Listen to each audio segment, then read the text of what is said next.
to our Siyum, Hadran of Masechet Sukkah. In this Masechta, Yeshivat Drisha was very happy to begin to give short shiurim of Gefet to you on Masechet Sukkah, and we're very happy also to join you in finishing in a short shiur, a little bit of a shiur iyun to finish Masechet Sukkah and give it a nice Hadran. So first I want to say Yishar Koach Gadol to everyone who joined us to study this Masechta and to listen to Rashi and Tosafot and Gefet and to all the other beautiful shiurim that Hadran has to offer. And I would also want to say Yishar Koach, and Be'ezrat Hashem, should more women come and join us to learn, women and men, into our next Masechta, Masechet Beit, Be'ezrat Hashem. So this is a wonderful opportunity to look a bit from above at all kinds of things that we've seen along Masechet Sukkah and to wrap them up together and look at a very interesting and deep meaning and understanding of Chag Sukkot, which is coming shortly upon us. And let's see connections between the Sukkah and Beit HaMikdash, and Be'ezrat Hashem understand a little more, a deeper meaning in the idea of Kedusha on the whole and of the special Kedusha that we have on Chag Sukkot. Anyone who wants to hear this year also in Hebrew, I am quoting Rabbanit Yael Shimoni, who gave this year in Hebrew, and Baruch Hashem, Yael Shimoni, I'm giving the same shiur in English.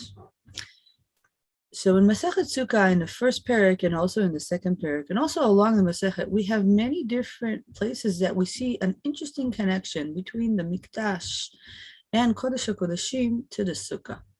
So I want to see 5 points, and we'll go quickly over them. And this is Baruch Hashem, you've learned the entire Masechet, so you can go through and zoom over these 5 points. So, Sukkah Daf Hey, an interesting question from the Gemara.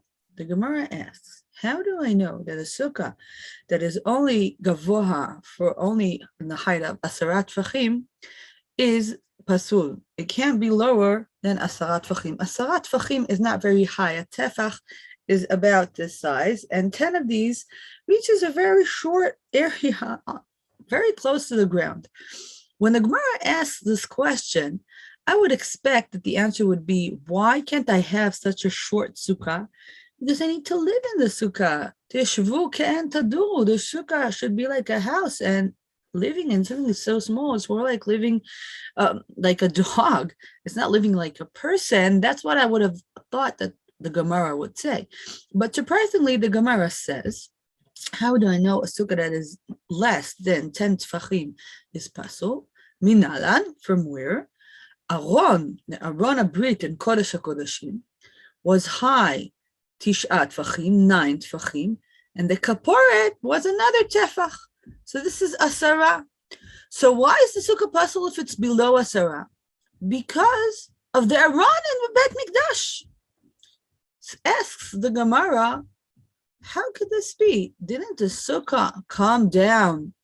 Didn't God come down on the ground, all the way to the ground? We know that God came down on Har Sinai. There's a pasuk that says, "Vayered Adonai al Har Sinai." It says also that le'atid lavo, when the Mashiach comes, God will stand on Har Zeitim, so He comes down all the way. Says the Gemara, no. Also, when God comes down to earth, it's not all the way down. There's 10 tfachim. And that's why a sukkah is not kasher if it's less than 10 tfachim. So the minimal height of the sukkah is learned from Beit HaMikdash. That's one very interesting place where there's a connection between the sukkah and Beit HaMikdash. Let's see the next 4. The Yerushalmi learns that a sukkah that's higher than 20 amot, an amah is this size from here to here. 20 of these is like a 2-story building or 3-story building. So there's a machloket between Rabbi Yehuda and Chachamim. Chachamim say sukkah, which is higher than 20 amot, is pasul. And Rabbi Yehuda says it's kasher. Why is this? If you've learned the Bavli, you saw that there are 3 different answers to this question, because you can't see the sechach, for example, because you don't have the shade, all kinds of answers. The Yerushalmi has a different answer. The Gemara and the Yerushalmi says, Rav Acha b'shem Rav Rabbanan yalfinan la mipitcho shel ulam, v'Rabbi Yehuda yalfiliflei mipitcho shel echad. What says the Gemara? The machloket between Rabbi Yehuda and Chachamim has nothing to do with the svarot, the ideas that are in the Bavli. No. The reason that they're cholkim is because Beit HaMikdash had two sizes. The Heichal was very, very high, wasn't so high, and the Ulam was much higher. Rabbi Yehuda thinks that the Sukkah, the highest of the Sukkah, is like an Ulam, which is very, very high. And Rabbanan think that the Sukkah is not so high, it's only to the height of the Heichal. So the maximum height of the Sukkah, according to Yerushalmi, is because of the size of Beit HaMikdash. So according to the Bavli, the minimal size of the Sukkah is because of the Mishkan and because of Arona Brit Kodesh HaKodashim. And according to Yerushalmi, the highest part of the Sukkah is because of how Beit HaMikdash was built.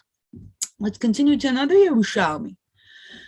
The Mishnah says, anything that is Mekabel Tuma, if it's not from the ground, you cannot make it as a schach, but everything can be kosher to become the sides of the Sukkah.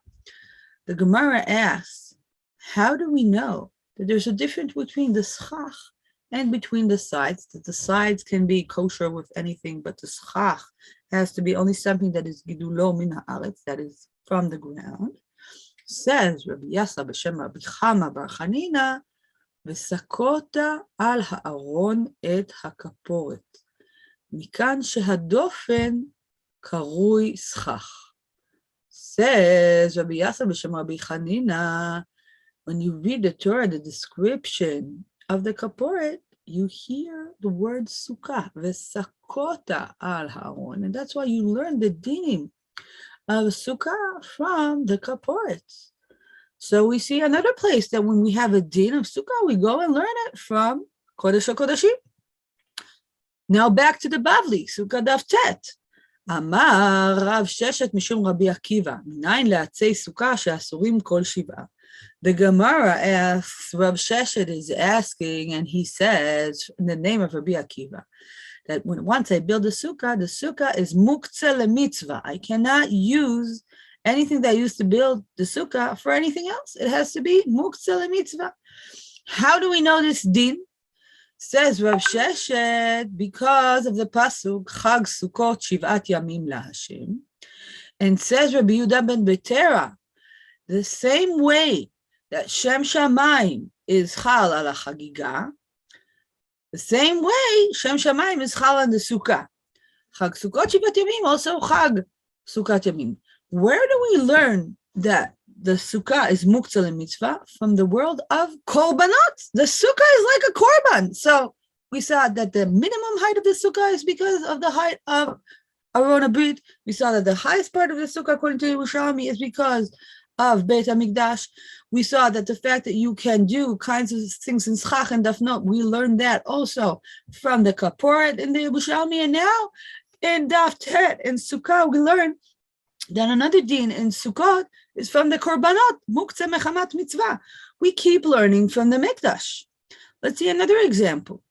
The Mishnah in Sukkah, Perik Bet, Mishnah Vav says, Rabbi Eliezer says that you have to eat 2 meals every day in the Sukkah, and if you did not, you can do an extra meal on the last day. Chachamim say, no, you don't have to do it, but if you did not eat in the first day, this is it. You cannot eat anymore. And they say a very interesting statement. Me'uvat lo yochal litkon. Kohelet says, some things, when they're wrong, me'uvat, you cannot fix them. Say Chachamim, if you did not eat in the first night, you cannot fix it. This is very interesting because the Mishnah in Masechet Chagiga says an exact same thing on the Korbanot. Let's see it happening. מי שלא חג ביום טוב ראשון של חג, חוגג את כל הרגל ביום טוב האחרון של חג. If somebody did not do Korban Chagiga in the first Yom Tov, he can do it the entire Chol HaMoed. Avar HaRegel velo Chag, if the whole regel went by and he did not bring a Korban Chagiga, he cannot bring it anymore.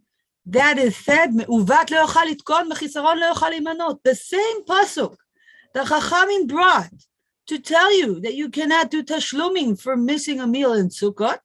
It's the same pasuk on the Korban Chagiga that you cannot do Korban Chagiga after the Chag. Again, we're learning a din of Sukkah from the world of Mikdash. And one last din, Sukkah Daf Mem Gimel, Talmud Lomar Teshvu, Teshvu, Legzera Shava Ne'emar. How do we know that we need to sit in the Sukkah for 7 days? because it says teshvu, and there's another place that says teshvu. Where does it say teshvu? In miluim. Teshvu, ma le'alan yamim ve'afilu lelot, afkan yamim ve'afilu lelot. The Gemara is asking, how do we know that we sit in the sukkah both day and night? And the Gemara says, we learn it from where? From the days of the miluim. What are the days of the miluim? These are the days that Aharon HaKohen and his sons stayed inside the Mishkan before it became active. That's part of how the Mishkan become active in the Midbar. So that's how we learn that we do both day and night in the Sukkah, and only day, also night. So to learn how to sit in the Sukkah, and in fact, you also sleep in the Sukkah, and you're there all the time. We learn that from your Yom Miluim. And one last thing, Sukkah Daf Yudaled, Tanya, בסוכות הושבתי את בני ישראל, ענני כבוד היו, דברי רבי אליעזר, and Rabbi Akiva says, Sukkot mamash עשו להם. What's this? Okay, before we get to Daf Yudaled, I just want to sum up what we saw. We saw 5 different places that the Gemara, both Bavli and Yerushalmi, when it comes to deal with a din, a halachic din and Sukkah, where does it go? It goes to the world of the Mikdash, either to the Mishkan, or to the Mikdash, or to the Korbanot. Sukkah is connected to the Mikdash and the Korbanot. Why is that? What is the special thing about Sukkot? So, let's look at this Chag Sukkot and about the Sukkah, and let's notice a very interesting thing. The Mikdash is a place which is different and separate from our everyday lives. That's where the Kedusha is. What happens in Sukkahs? We build a Sukkah in our home, and everything we do inside is a mitzvah. I eat in the Sukkah, it's a mitzvah. I sleep in the Sukkah, it's a mitzvah. That's amazing. I like sleeping, and sleeping suddenly becomes a mitzvah. I sit with friends. I talk. I play with my children. It's a mitzvah. What happens in Sukkot? Suddenly, the Kodesh that's so far away becomes close, becomes near. And that is what the Gemara in Daf Yudalef says. The Gemara in Daf Yudalef says, why do we sit in Sukkot? We have 2 different ideas. Maybe because Am Yisrael sat in Sukkot when they came out of Mitzrayim, but there's another reason.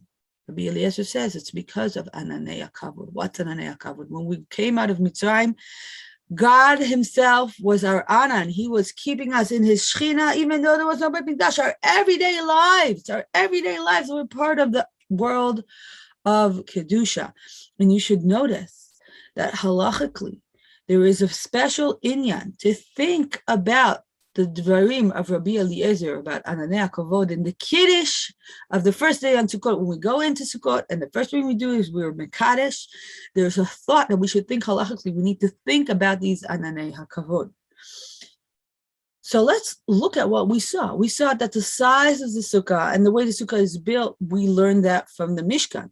How people sit in the Sukkah, we also learned that from Korbanot. And we also saw that the whole idea of the mitzvah of Sukkah is to be under Ananei HaKavod. And here, this is the idea of a Rabbanit Chana Godinger, and I want to say it in her name. Rabbanit Chana says that we need to notice what happened to the world of Kedusha in Sukkot. Rabbanit Chana says the world of Kedusha itself changes on Sukkot. 365 days a year, minus the week of Sukkot. Kedusha is something that is outside of us. The days of Sukkot, week of Sukkot, the Kedusha itself transforms and becomes something that our everyday lives are part of. So in that note, I would like to wish you all that the learning of your Masechet Sukkah will become a very strong part of your Chag. Maybe you can also do Chazara. And Be'ezrat Hashem, may you feel the difference and the transformation of the world of Kedusha itself in your Sukkah, in your private home. Be'ezrat Hashem. Hadran alach, Masechet Sukkah, ve'hadra chalan. And Be'ezrat Hashem, we will come back to Masechet Sukkah and learn many more Masechtot and the entire Shas. Be'ezrat Hashem.